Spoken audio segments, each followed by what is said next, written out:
हरे कृष्णा। सभी भक्तों का हार्दिक स्वागत है आज के इस प्रातःकालीन भगवत गीता क्लास में।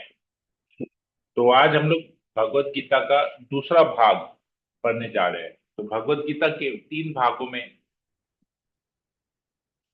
डिवाइड किया गया है। पहला 6 अध्याय, फिर 7 से 12 और फिर 13 से 18। तो कहा जाता है कि 7 से 12 जो अध्याय है वो भक्ति योग का डिस्क्रिप्शन देता है। पहले 6 अध्याय में आत्मा के बारे में और योग के बारे में, अलग योग की अलग अलग प्रक्रिया के बारे में बताया गया है। तो बेसिकली ज्ञान ज्ञान है। पहला 6 अध्याय में ज्ञान है, फिर 7 से 12 में भक्ति है। भक्ति का डिस्क्रिप्शन दिया गया है। तो आज हम लोग 7वां अध्याय प्रारंभ करेंगे। इस अध्याय का नाम है भगवत ज्ञान। भगवान के बारे में, भगवान का ज्ञान, भगवत ज्ञान। भगवान को कैसे जाना जाए, भगवान कौन है। तो एक्चुअली भगवत गीता में ना 5 मुख्य शिक्षाएं दी गई है। सबसे पहली शिक्षा क्या है? मैं कौन हूं। और उसका अर्थ, मैं कौन हूं, उसका उत्तर है कि मैं शरीर नहीं, मैं आत्मा हूं। ये है। दूसरी शिक्षा क्या है? भगवान कौन है? भगवान कृष्ण है। तीसरी शिक्षा क्या है? हमारा भगवान के साथ क्या संबंध है? हम भगवान के अंश हैं। चौथी शिक्षा, ये भौतिक जगत क्या है।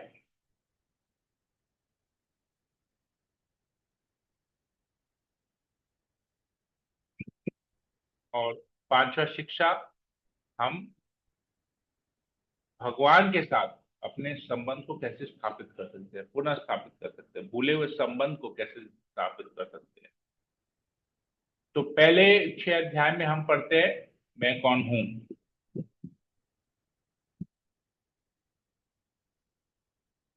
7 से 12 में भगवान कौन है और हमारा भगवान के साथ क्या संबंध है। फिर 13 अध्याय से हम पढ़ेंगे कि प्रकृति, ये भौतिक जगत क्या है, प्रकृति क्या है। जहां पर प्रकृति के 3 गुणों में बारे में पढ़ते हैं, इस भौतिक जगत के बारे में जो अश्वत्थ वृक्ष है 15वें अध्याय में पढ़ते हैं। और फिर अंतिम अध्याय में 18वें अध्याय में कि हम भगवान के साथ अपना संबंध कैसे स्थापित कर सकते हैं, उसके बारे में पढ़ते हैं।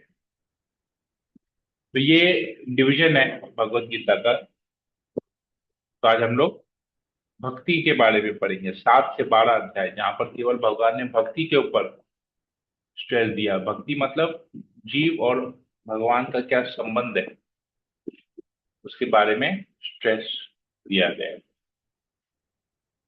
ओम अज्ञानतिमिरान्धस्य ज्ञानाञ्जनशलाकया चक्षुरुन्मीलितं येन तस्मै श्रीगुरुवे नमः।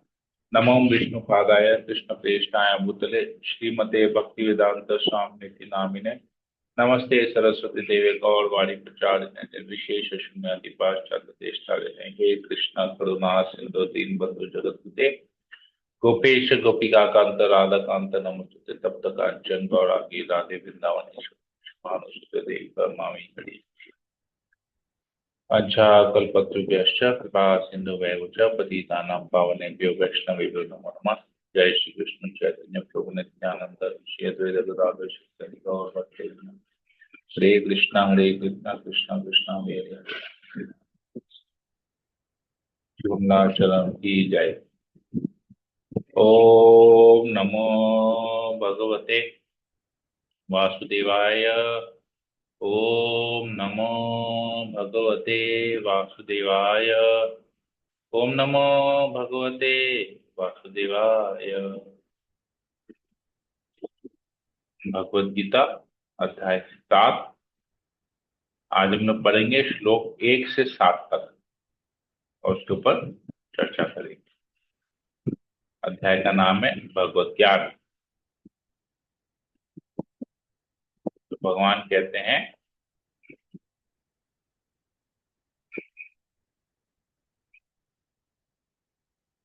हे पृथा पुत्र, अब सुनो कि तुम किस तरह मेरी भावना से पूर्ण होकर और मन को मुझ में आसक्त करके योगा अभ्यास करते हुए मुझे पूर्णतः संशय रहित जान सकते हो। तो भगवान क्या करे, मेरी भावना में मतलब कृष्ण भावना में से पूर्ण होकर अपने मन को मुझ में आसक्त करके योगाभ्यास मतलब भक्ति योग कैसे प्रैक्टिस हो। देखिए, प्रथम श्लोक में ही भगवान भक्ति योग के बारे में बताना प्रारंभ कर रहे हैं, और इसको अगर कोई सुनेगा तो संशय रहित मतलब उसके मन में, हृदय में कभी किसी प्रकार का संशय, डाउट नहीं रहेगा, और वो पूर्णतया मतलब फुल्ली भगवान को जान पाएगा, भगवान की भक्ति कर पाएगा। योगाभ्यास मतलब भक्ति योग को प्रैक्टिस कर पाएगा।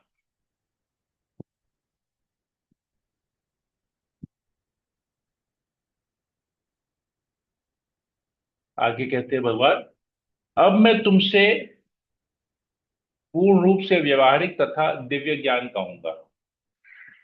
इसे जान लेने पर तुम्हें जानने के लिए और कुछ भी शेष नहीं रहेगा। तो भगवान अभी कह रहे हैं, मैं जो तुमको ज्ञान दूंगा ये कंप्लीट नॉलेज है। इस ज्ञान को जान लेने के बाद तुम सर्वज्ञानी बन जाओ, मतलब और कुछ बचेगा ही नहीं जानने के लिए। तो इसका हम लोग अपने निजी जीवन में प्रैक्टिकल एप्लीकेशन में एक बहुत महत्वपूर्ण बात हमको यहाँ पता चलती है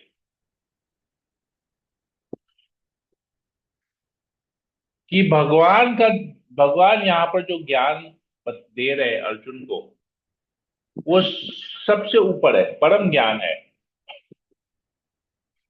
अगर हम उस ज्ञान को जान लेंगे तो हमको और किसी ज्ञान की आवश्यकता ही नहीं है, क्योंकि कुछ बचेगा ही नहीं जानने के लिए। लेकिन दुर्भाग्यवश वर्तमान काल में जो जीव है, जो जीव आत्मा है, जो मनुष्य है, वो भगवत गीता के ज्ञान को छोड़कर बाकी सब कुछ ज्ञान अर्जित करने में लगे हुए हैं। न्यूज़पेपर पढ़ेंगे, न्यूज चैनल्स देखेंगे, सोशल मीडिया देखेंगे, फेसबुक देखेंगे, यूट्यूब देखेंगे, वहां से ज्ञान, यहां वहां से ज्ञान लेने का प्रयास करेंगे, फिर भी कंप्लीट नहीं होता है। देखेंगे ये भौतिक जगत का जो भी हम ज्ञान लेंगे ना, वो कंप्लीट नहीं। क्यों कंप्लीट नहीं है? क्योंकि जो व्यक्ति वो ज्ञान दे रहा है वो स्वयं कंप्लीट नहीं हो, स्वयं पूर्ण नहीं है। तो कैसे वो पूर्ण ज्ञान प्रदान कर सकेगा? जो व्यक्ति स्वयं पूर्ण नहीं है,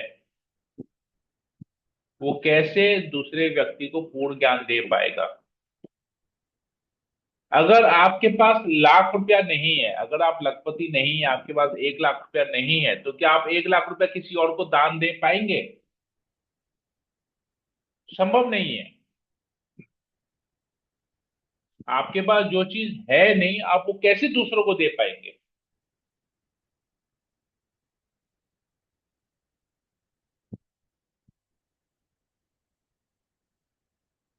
तो अगर, तो इस भौतिक जगत में अगर मनुष्य के पास पूर्ण ज्ञान नहीं है, वो तो कैसे दूसरों को पूर्ण ज्ञान दे पाएगा? परंतु हम फिर भी, हम इतना, हमारा दुर्भाग्य है, इतने हम मंद बुद्धि हैं कि हम YouTube में वीडियोस देखते हैं, गूगल में सर्च करते हैं, इधर उधर लोगों के मुख से सुनते हैं, न्यूज़पेपर पढ़ते हैं, न्यूज चैनल देखते हैं ज्ञान लेने के लिए, जबकि वो ज्ञान व्यर्थ ज्ञान है। उसका कोई यूटिलाइजेशन नहीं है। भगवान कहते हैं कि इस ज्ञान को मैं जो तुमको अभी बता रहा हूं, इस ज्ञान को जान लेने के बाद तुम्हारे पास जानने के लिए कुछ नहीं रहेगा और शेष, मतलब कुछ बचेगा ही नहीं। इसी को ही तुम खाली जान लो, मैं जो अभी तुमको बताने जा रहा हूं। उससे कितना महत्वपूर्ण ज्ञान भगवान अभी देने वाले हैं अर्जुन को।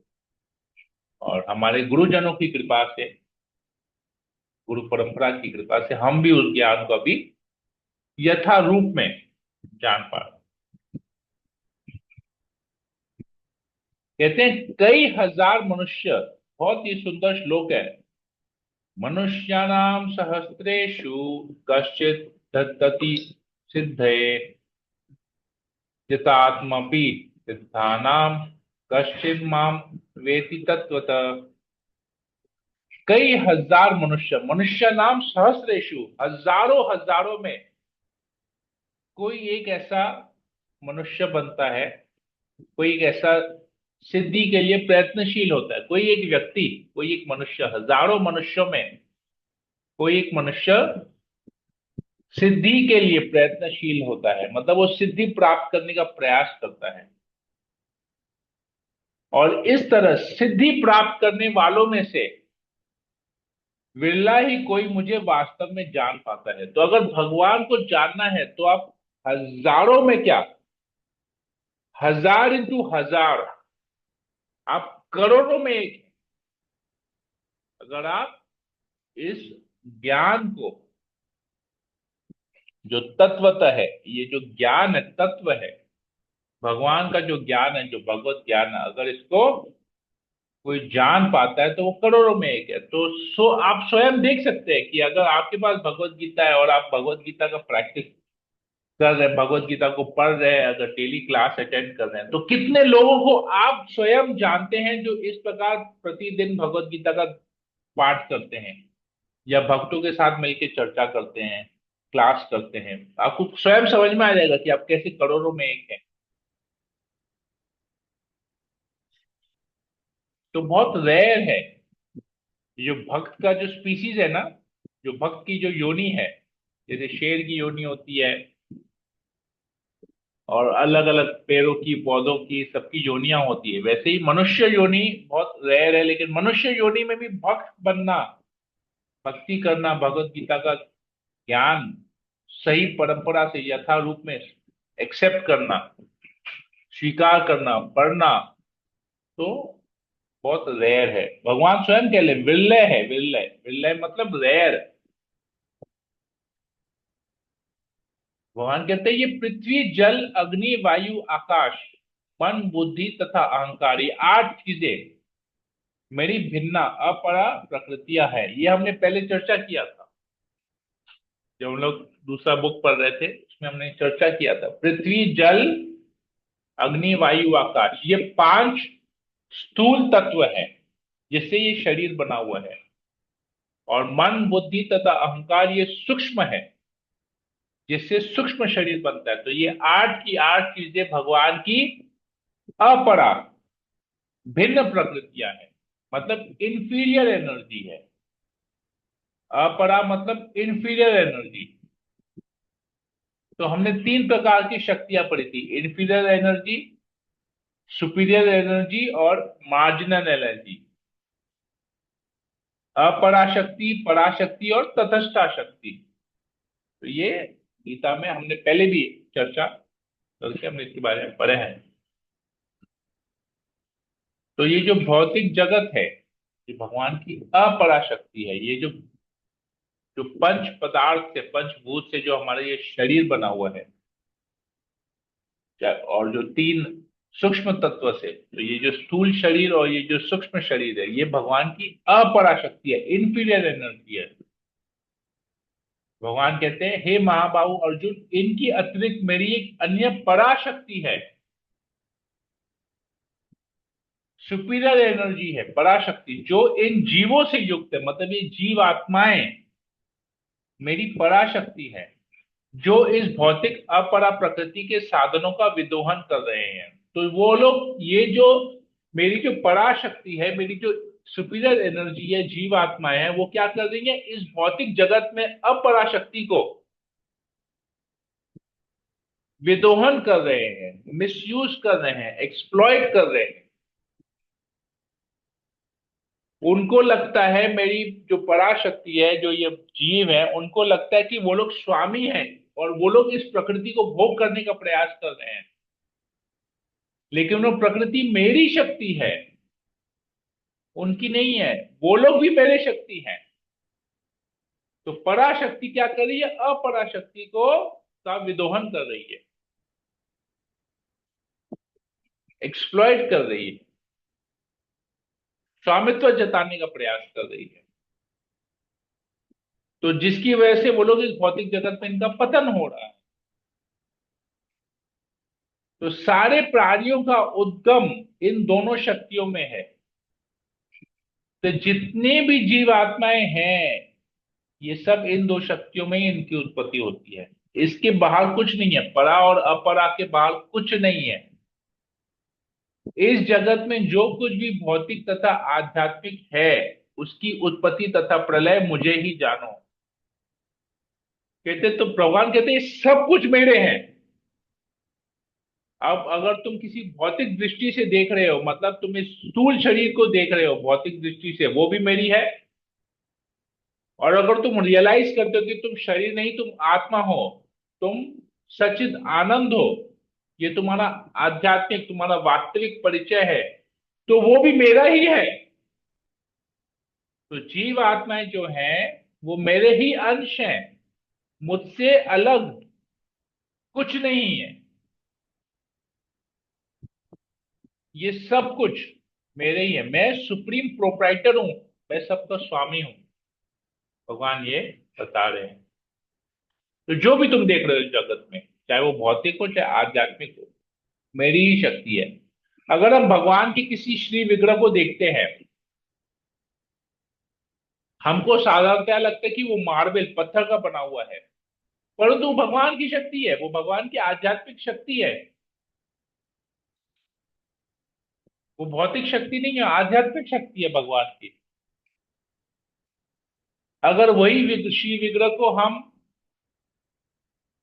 मेटल का बना हुआ देखते हैं, तो मेटल भी एक्चुअली भगवान की शक्ति है। तो वो श्री विग्रह भगवान की शक्ति है, आध्यात्मिक शक्ति है।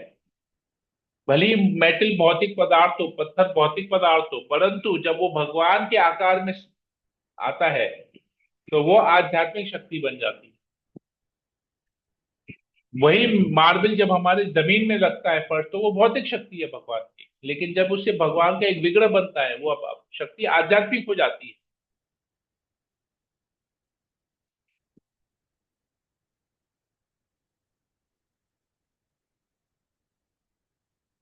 अग्नि जो शक्ति है भगवान की, यहाँ पर हम पढ़ते हैं भगवान, अग्नि भगवान की अपरा शक्ति है, भौतिक शक्ति है। तो वो अग्नि को जब हम यूज करते हैं खाना बनाने में, तो वो भौतिक शक्ति होती है। लेकिन जब उसी अग्नि से हम हवन करते हैं, यज्ञ करते हैं, तो आध्यात्मिक बन जाती है वो शक्ति। तो यही चीज भगवान यहाँ पर बता रहे हैं।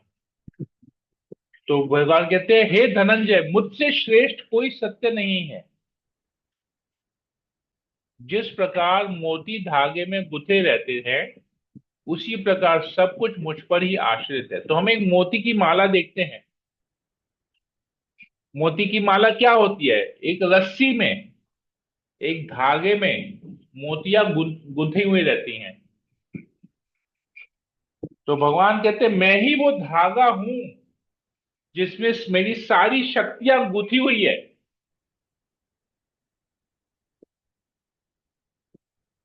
हम कोई नेकलेस को देखते हैं, पर्ल नेकलेस को, कितना अच्छा लगता है देखने में। तो भगवान कहते हैं, ये वो, तुम समझ लो कि ये सब कुछ जिस प्रकार एक धागे में मोतियां गुथी हुई है, इसी प्रकार ये जो भी तुम देख पा रहे हो, चाहे वो भौतिक हो चाहे आध्यात्मिक हो, मैं ही उसको, मैं ही उसके गुथने का कारण हूं। मैं वो रस्सी हूं जिसमें सब कुछ गुथा हुआ है। तो मुझसे अलग कुछ नहीं है, मैं वो धागा हूं, परफेक्ट। मैं मैं ही वो हूँ। उसी प्रकार सब कुछ मुझ पर ही आश्रित, जैसे वो मोतिया उस धागे पर आश्रित है। अगर धागा टूट जाएगा तो मोतिया सब बिखर जाएंगे। तो भगवान अगर अपनी शक्ति खींच लेंगे तो सब कुछ तहस नहस हो जाएगा। प्रभुपाद जी इसको बहुत सुंदर तरीके से तात्पर्य में समझाते हैं। प्रभुपाद जी लिखते हैं, परम सत्य साकार है या निराकार, इस पर सामान्य विवाद चलता है। जहां तक भगवत गीता का प्रश्न है, परम सत्य तो श्री भगवान श्री कृष्ण है और इसकी पुष्टि पद पद पर होती है। इस श्लोक में विशेष रूप से बल है कि परम सत्य पुरुष रूप है।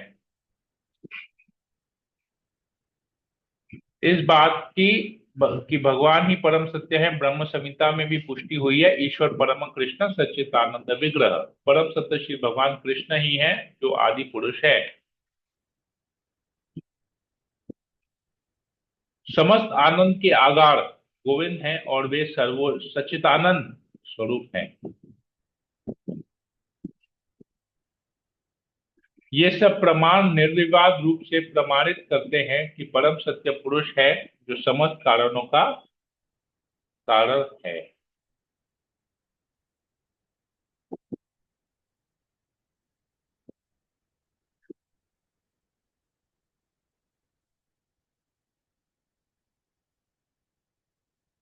तो प्रभुपाद बहुत जगह अलग अलग जगह से कोट करते हैं।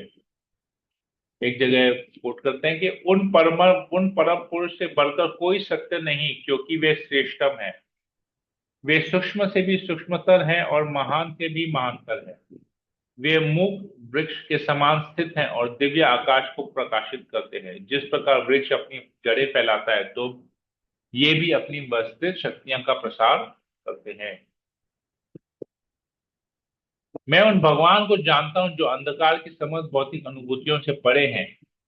उनको जानने वाला ही जन्म तथा मृत्यु के बंधन का उल्लंघन कर सकता है। इस परम पुरुष को के इस ज्ञान के अतिरिक्त मोक्ष का कोई अन्य साधन नहीं है। तो भगवान के ज्ञान के बिना अगर हम मुक्ति की कामना करते हैं तो वो असफल प्रयास होगा। हरे कृष्णा। तो यहीं तक ही हम रखते हैं। किसी बात को कोई प्रश्न हो नो प्रभु। पूछ सकते हैं। हरे कृष्ण। हरे कृष्णा। Thank you. और किसी को कुछ पूछना है?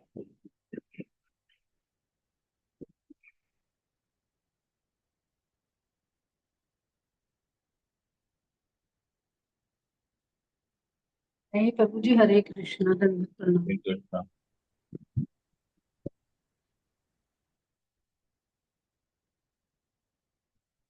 ठीक है।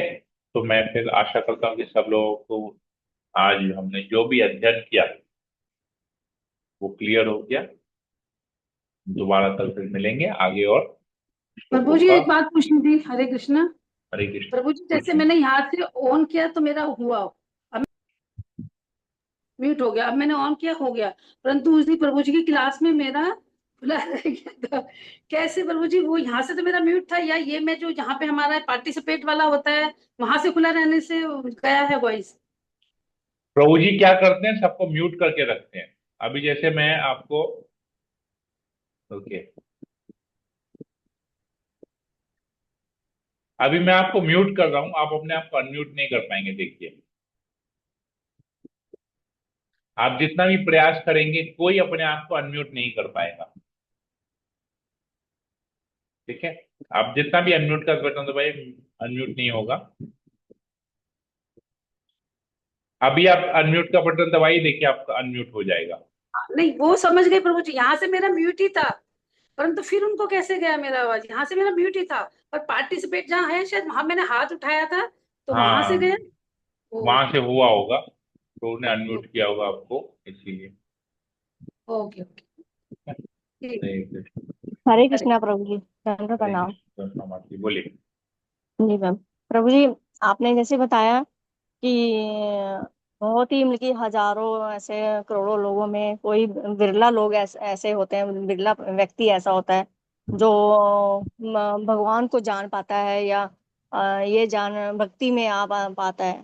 प्रभु जी, मतलब कि इस भगवत गीता में तो बोला गया है ना कि जब तक आपकी अपनी अंदर से इच्छा नहीं होती तो तब तक भगवान कृपा नहीं कर कर सकते। तो बल्कि फिर कहाँ ऐसे बोला तो गया है भगवत गीता में, जब तक आपकी इच्छा नहीं होती भगवान कृपा नहीं करते हैं? कि आपके दिल की इच्छा भी होनी चाहिए ना प्रभु जी, भक्ति करने की। जैसे हम मैं एग्जांपल देती हूँ प्रभु जी कि कई कई ऐसे लोग मिलते हैं मेरे से, जब मैं उनको बोलती हूँ कि आप क्लास अटेंड कीजिए और भगवत गीता पढ़िए, यहाँ तक कि उनके पास मैंने भगवत गीता भी दी हुई है, तो भी वो बोलते हैं कि भगवत गीता मतलब कि पढ़ने का हमारे पास टाइम नहीं है, तो मतलब कि उसको वो छू भी नहीं पाते। मुझे नहीं लगता कि वो महीनों महीनों उसको छू भी पाते हैं। तो मतलब कि ऐसा मतलब कि सिर्फ कृपा की वजह से ही होता है प्रभु जी की, भगवान की कृपा नहीं होती तब तक आप ये सब चीजें नहीं कर पाते। नहीं, हमारी इच्छा जब तक नहीं होती है भगवान कृपा नहीं करेंगे। हाँ, वही वही तो बोल रही हूँ मैं प्रभु जी। हाँ, वही चीज है। हम्म।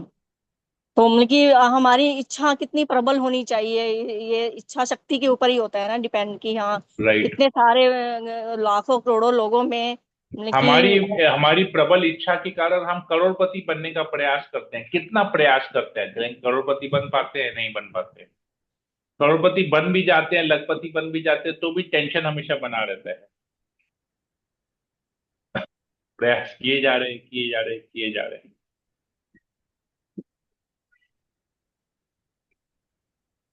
कितना कुछ है। प्रयास के बगैर तो कुछ कुछ चीज संभव नहीं है। लेकिन प्रयास कहाँ करना है हमको पता ही नहीं है। तो ये हम्म। और कुछ नहीं है, ये उनकी अज्ञानता है।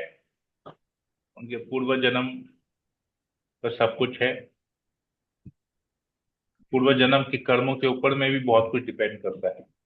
हमने तो पहले भी पढ़ा है ना इसको, पूर्व जन्म हम्म। के कर्म। कि हमने हमारा पहले पिछला क्या कुछ किया। छूट जाता है तो हाँ हम लोग आज हाँ। भक्ति कर रहे हैं, तो मतलब कि पिछला हाँ हम लोगों ने करा होगा तो शायद आज हाँ। स्टार्ट किए हैं। तो वही। ये भी एक बेनिफिट और भी देखा है प्रभु जी, जैसे बहुत सारे लोग होते हैं जिनके पास बहुत धन दौलत होती है, उनको मतलब कि ऐसा मतलब कि बीमारियां जकड़ लेती हैं, उनको हर चीज की टेंशन भी रहती है। लेकिन भक्ति एक ऐसी चीज है जिसमें प्रभु जी हम लोग जब साधना करते हैं या भक्ति मार्ग में जब चलते हैं और गुरु की शरण में आते हैं, भगवान की शरण में आते हैं, तो मतलब कि हम लोग मतलब कि भय मुक्त हो जाते हैं हर चीज से। हमें मतलब कि किसी राइट। चीज का डर नहीं रहता, मतलब कि जैसे ना हमें ये डर रहता है कि हमारी मृत्यु होगी, या हमारा ये डर नहीं रहता कि हम बीमार होंगे। हम लोग यही सोचते हैं कि हमारे पिछले कर्मों का कोई फल होगा जिसकी वजह से हम लोग ये भक्ति या भक्ति मार्ग में हम लोग जो है ये करते हुए भी हम लोग ये सब चीजें कर रहे हैं। तो राइट। वो सब चीजें हम लोगों का मतलब कि भय मुक्त हो जाते हैं। ये एक राइट। बेनिफिट जरूर देखा है मैंने हमेशा, हाँ, कि होता है हमें ना। किसी चीज का खोने का डर नहीं रहता है। राइट।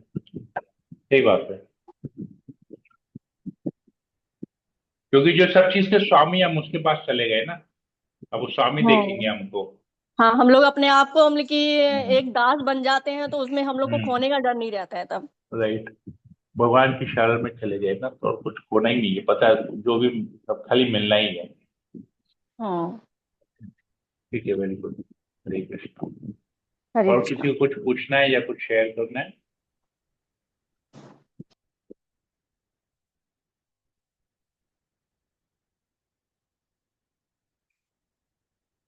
ठीक है, फिर मैं सेशन को यही एंड करता हूँ। हरे कृष्णा कृष्णा कृष्णा हरे हरे, हरे राम राम राम हरे हरे। वंशा कल्पतरुभ्यश्च कृपा सिन्धुभ्यैव च पतितानां पावनेभ्यो वैष्णवेभ्यो नमो नमः।